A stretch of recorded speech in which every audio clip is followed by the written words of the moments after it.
Buen día. En esta nueva sesión de nuestro programa de Relaciones Comunitarias abordaremos un tema que nos parece fundamental y que está vinculado al conflicto ambiental y a las políticas públicas, entendiendo como conflicto a toda contraposición de intereses con significancia contrapuesta, y en este caso puntual, aquellos conflictos que atañen a los actores que intervienen dentro de lo que se considera el manejo ambiental por un lado, y por otro lado vamos a enfatizar en lo relacionado a las políticas públicas, entendiendo como tales a las decisiones implementadas por el gobierno, sea de manera directa o a través de sus agentes, con la finalidad de mejorar la situación socioeconómica de los ciudadanos en un ámbito específico de su desarrollo social.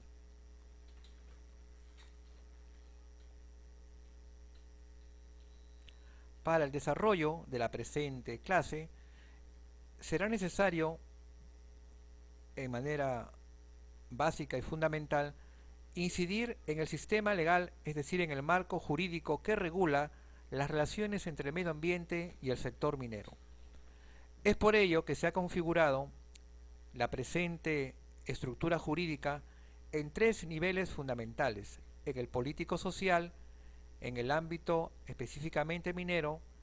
y, en tercer lugar, en lo referente a la legislación ambiental. En lo referente al nivel o dimensión político-social, enfatizaremos dicho desarrollo a partir de lo establecido por la Constitución Política del Perú, puesto que es la norma jurídica de más alto nivel en el ámbito jurídico legal del Perú. En segundo lugar, en la Ley de Bases de la Descentralización, ley número 27783, que regula los diferentes niveles de gobierno existentes en nuestro país, así como también en la complementaria Ley Orgánica de Municipalidades, que regula el funcionamiento de los órganos de gobierno local. Asimismo incidirán la Ley General de Salud, la Ley General del Patrimonio Cultural de la Nación, el Reglamento de Investigaciones Arqueológicas, así como la Ley de Comunidades Campesinas y su respectivo reglamento. Por otro lado, cobran vigencia la Ley de la Inversión Privada en el Desarrollo de Actividades Económicas en las tierras del territorio nacional y de las comunidades campesinas y nativas, así como la Ley del Derecho a la Consulta Previa a los pueblos indígenas u originarios, reconocido en el Convenio 169 de la Organización Internacional del Trabajo,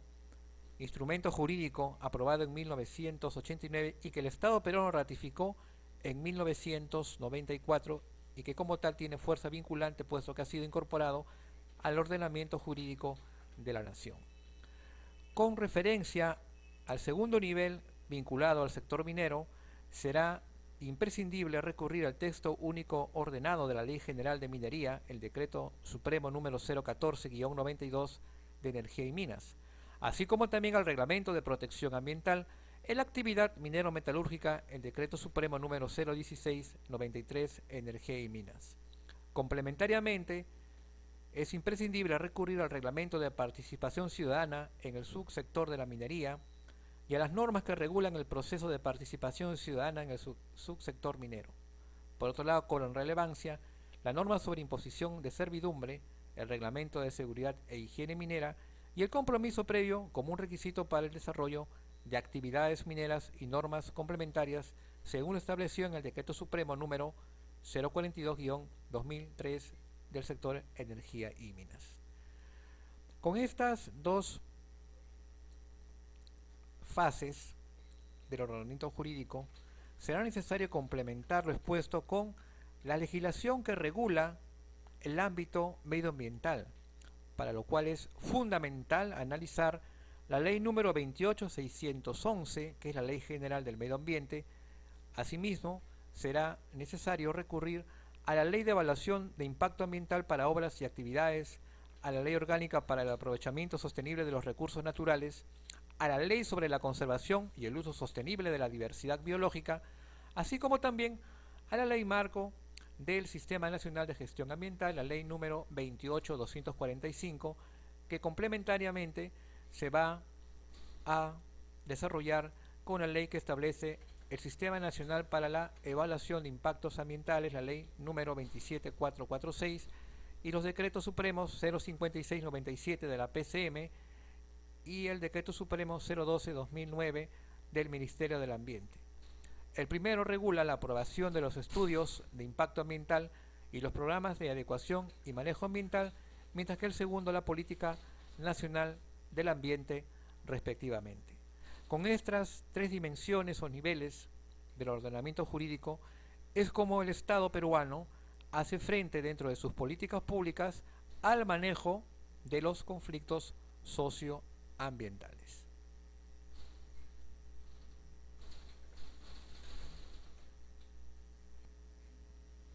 Por otro lado, cobra relevancia desde el punto de vista constitucional la participación de la Defensoría del Pueblo, que como entidad autónoma salvaguarda los derechos fundamentales de los ciudadanos, para lo cual traslada todo tipo de demanda, de queja o inquietud de los ciudadanos a los diferentes sectores involucrados. Como bien lo establece el artículo 162 de la Constitución Política del Perú, corresponde a la Defensoría del Pueblo defender los derechos constitucionales y fundamentales de la persona y de la comunidad, buscando la supervisión al cumplimiento de los deberes de la administración estatal y a la prestación de los servicios públicos a la ciudadanía. Complementariamente, y de acuerdo a lo establecido en la Constitución Política del Perú, la Ley Orgánica de la Defensoría del Pueblo, la Ley número 26520, establece puntualmente que la Defensoría del Pueblo es la titular en lo referente a la defensa de los derechos constitucionales, es decir, aquellos derechos amparados en el artículo 2 de la Constitución Política del Perú, que establece la defensa de la persona humana y de la comunidad, así como también dicha ley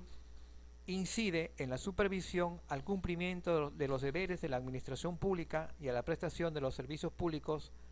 en salvaguarda de los derechos fundamentales de la persona. Como funciones podemos complementar que la Defensoría del Pueblo garantiza la vida, la integridad y la libertad personal frente a la negligencia de la autoridad y de las detenciones arbitrarias por parte de los individuos.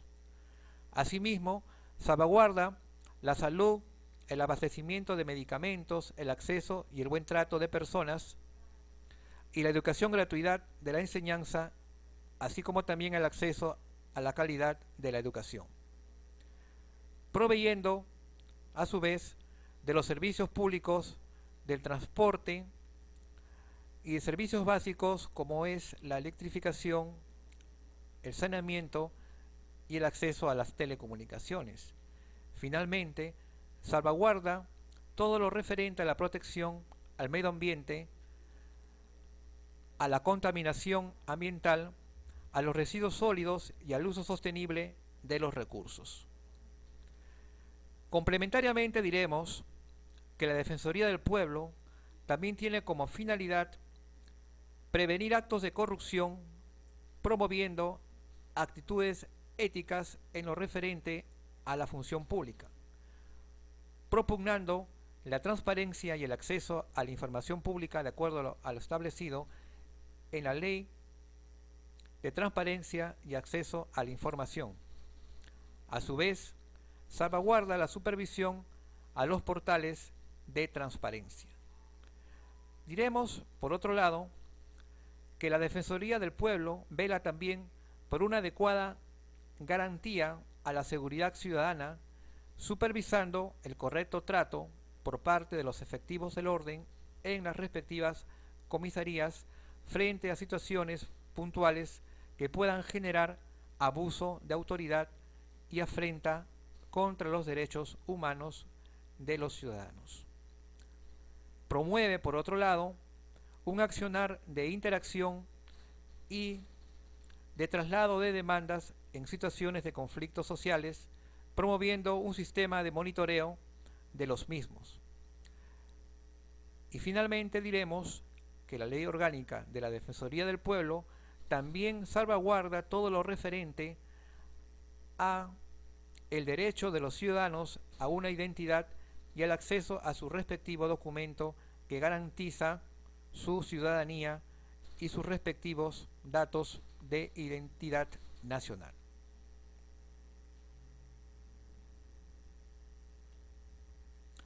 En el ámbito de acción de la Defensoría del Pueblo, esta institución periódicamente emite documentos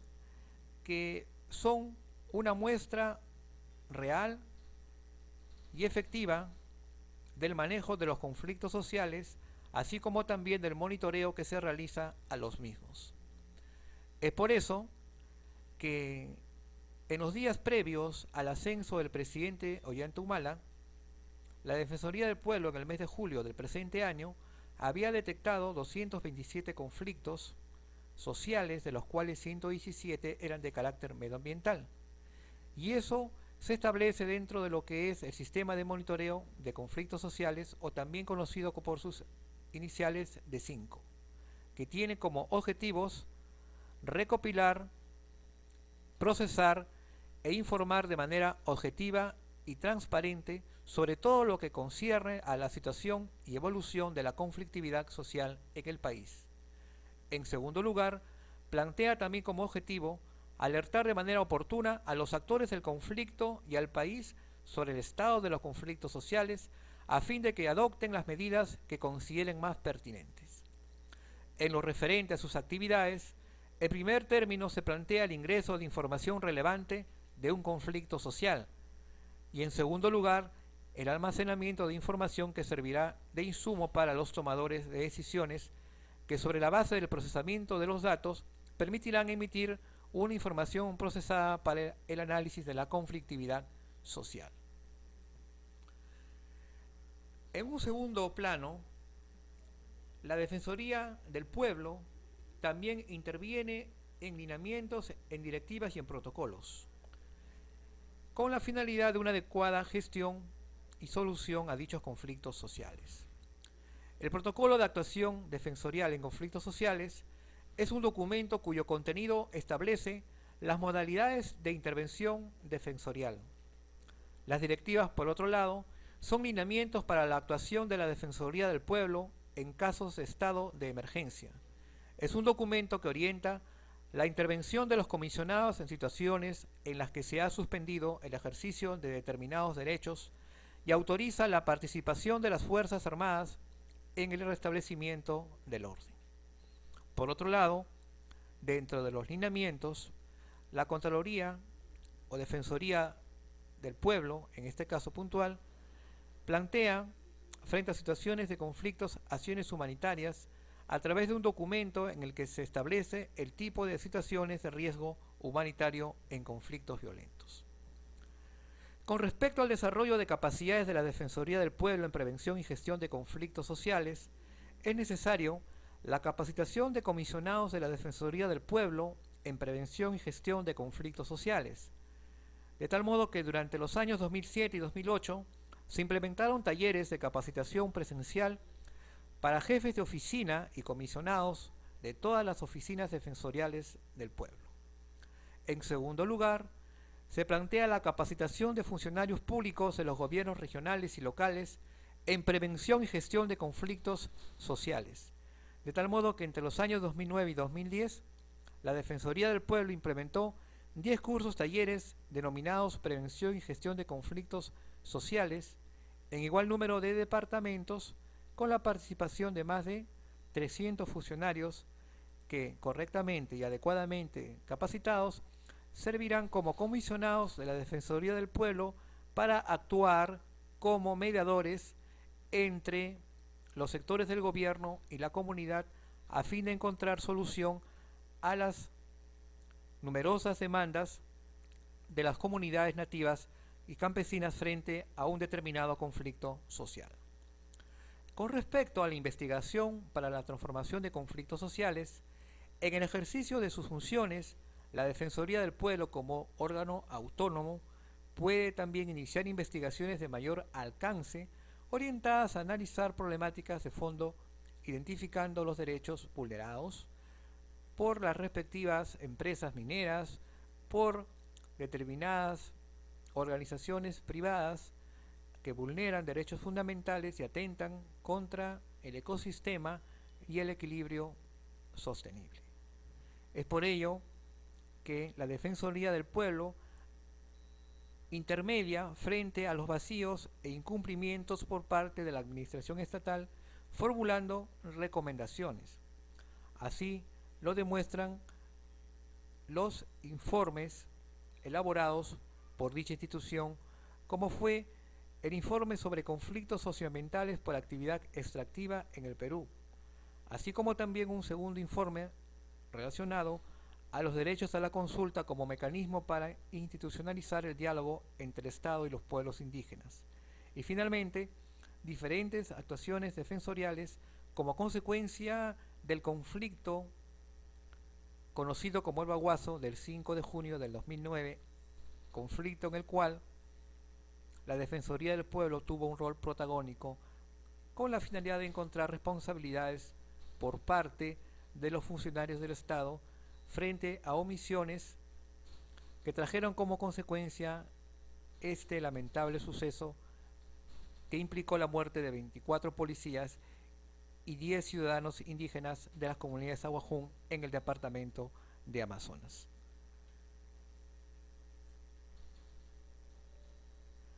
A su vez, la Presidencia del Consejo de Ministros cuenta con una oficina de gestión de conflictos sociales, entendido como un órgano especializado que depende jerárquicamente del presidente del Consejo de Ministros, encargado de dirigir el proceso de gestión de conflictos sociales en todos los niveles de gobierno, entiéndase en el gobierno nacional, en el gobierno regional y en el nivel de gobierno local, así como en todos los ámbitos del territorio nacional, buscando evaluar los resultados de dicha gestión, canalizando las demandas de los diferentes actores con la finalidad de encontrar una solución a los conflictos sociales. Como funciones destacaremos, en primer término, que la Oficina de Gestión de Conflictos Sociales diseña, implementa y conduce los mecanismos de gestión de información para los conflictos sociales a nivel nacional. En segundo lugar, diseña programas de fortalecimiento de capacidades en materia de prevención, gestión y resolución de conflictos sociales, lo que quiere decir que a través de diseños de capacitación los funcionarios pueden empoderarse y pueden asumir con mayores posibilidades labores de gestión como mediadores frente a los conflictos sociales. En tercer término, la Oficina de Gestión de Conflictos Sociales propicia la participación de instancias de concertación de la sociedad civil, es decir, de diferentes actores que no forman parte propiamente del Estado, pero que a través de colectivos, de ONGs o de asociaciones buscan también asumir parte de las labores de gestión y de encontrar soluciones a las diferentes demandas de la población. En cuarto lugar, la Oficina de Gestión de Conflictos Sociales también promueve establecer una red de comunicación conformada por líderes de opinión regional y local que están comprometidos con la gobernabilidad democrática, es decir, con el logro y la consecución de consensos que sean inclusivos y que atañen a todos los sectores de la población, tanto a aquellos que forman parte del Estado como a aquellas comunidades de la sociedad civil que también están representadas dentro de lo que se conoce como la gobernabilidad democrática, es decir, el buen gobierno o la búsqueda de consensos para fortalecer el sistema democrático. Diremos por otro lado que otra función de la Oficina de Gestión de Conflictos Sociales es la de realizar investigaciones y estudios específicos que apoyen las mejores decisiones de prevención y gestión de conflictos sociales, lo cual significa que a través de los insumos, la Oficina de Gestión de Conflictos Sociales elabora informes que como productos van a servir a los tomadores de decisiones frente a situaciones de crisis como consecuencia del desborde de dichos conflictos sociales. Por otro lado, la Oficina de Gestión de Conflictos Sociales asesora a la alta dirección de determinados sectores del Estado en lo referente a temas de mediación y concertación, así como también plantea recomendaciones frente a supuestos y formas de intervención de la PCM. Por otro lado, diseña y propone mecanismos de coordinación y articulación con las entidades públicas en los diferentes niveles de gobierno y asume otras funciones que le sean encomendadas por el presidente del Consejo de Ministros.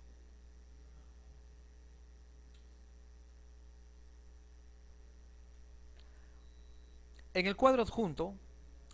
podemos nosotros visualizar las estadísticas que la Oficina de Gestión de Conflictos Sociales de la Presidencia del Consejo de Ministros estableció hasta mayo del 2011. En el desagregado podemos nosotros enfocar 98 conflictos sociales, de los cuales 68 son de naturaleza socioambiental, como ya le hemos explicado anteriormente, por la propia naturaleza del Perú. Somos un país de sector primario exportador y como tal extractor de materias primas, es decir, de minerales, de petróleo y de gas. Muchos de dichos recursos se ubican en zonas vinculadas a comunidades nativas o comunidades campesinas, lo cual genera como reacción determinados conflictos de naturaleza socioambiental, que son pues un porcentaje muy elevado dentro de lo que es el desagregado de 98 conflictos de naturaleza social.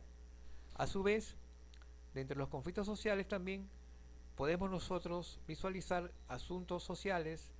infraestructura, recursos hídricos, demarcación territorial, conflictos de naturaleza laboral, de naturaleza normativa o de gobernabilidad y de asuntos vinculados a la producción de hojas de coca. Asimismo, dentro de los conflictos sociales clasificados por institución y ya no por naturaleza, podemos asumir que 55 corresponden al sector de minería y energía y minas, mientras que 7 al sector de agricultura, 3 al sector ambiente, 2 al sector economía y finanzas, 2 al sector vivienda, 1 al sector producción, 1 a relaciones exteriores, 1 al Ministerio de Comercio y Turismo, 1 al Ministerio de Transportes y Comunicaciones, 1 al Ministerio del Interior y 1 a la Presidencia del Consejo de Ministros. En total, son 98 conflictos sociales, pero clasificados en esta perspectiva a la luz de las instituciones competentes. Con ambos gráficos hemos nosotros explicado detalladamente cómo se clasifican los conflictos sociales en función a su naturaleza y cómo se clasifican desde el punto de vista de las instituciones involucradas o competentes. Bueno, con esto hemos dado finalización a esta clase vinculada a los conflictos medioambientales y a las políticas públicas, quedando prestos a cualquier inquietud o interrogante que pudiera suscitarse como consecuencia de la presente exposición. Ha sido reconfortante dirigirme a ustedes y hasta una próxima sesión. Muchas gracias.